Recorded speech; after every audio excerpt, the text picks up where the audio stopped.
Here's another math puzzle for you. Given the following diagram, find the area of the shaded region.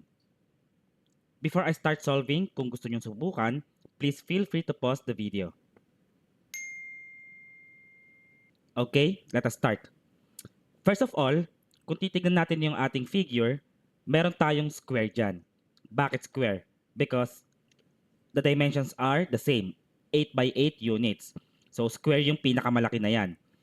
And then, ano pa yung shapes na makikita natin? Meron tayong semicircle dito. And also, meron din tayong semicircle dito. Ngayon, ayan yung trap dyan. Dahil semicircles yung nakikita ninyo, baka isubtract nyo yung area ng dalawang semicircles sa area ng square. Which is mali yun kasi kailangan nyo i-consider na nag-overlap sila ng area dito. So, paano ang gagawin? Well, ganito. Mag-drawing tayo ng dalawang critical radius dito.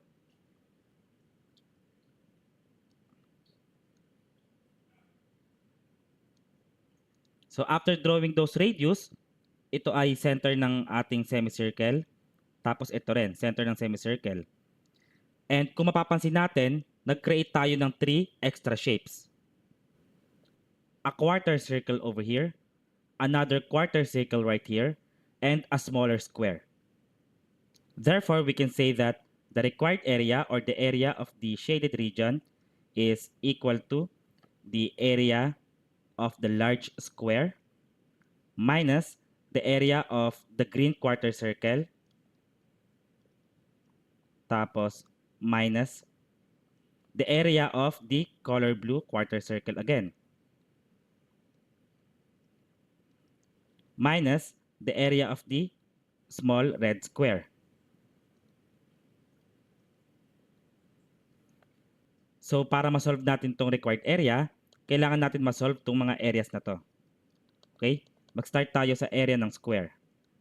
The area of a square is side times side. And the side of the large square is 8 units long.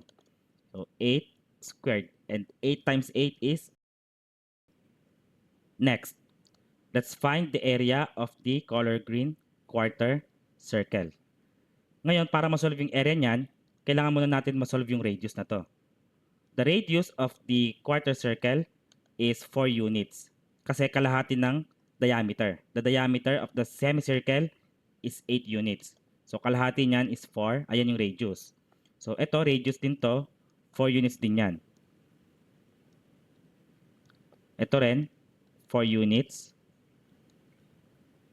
Tapos ito rin, 4 units.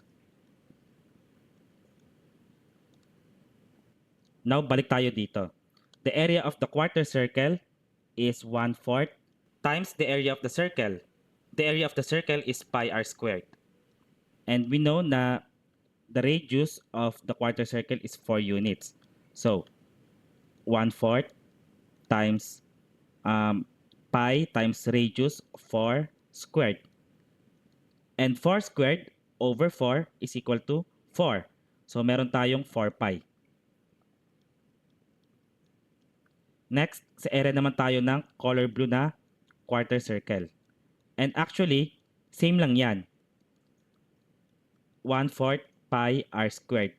And ang radius din ng quarter circle na to is 4 units. To.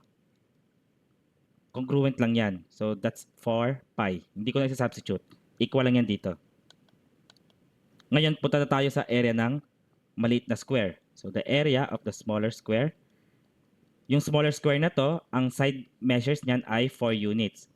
And we know that the area of a square is side times side or side squared. So 4 squared.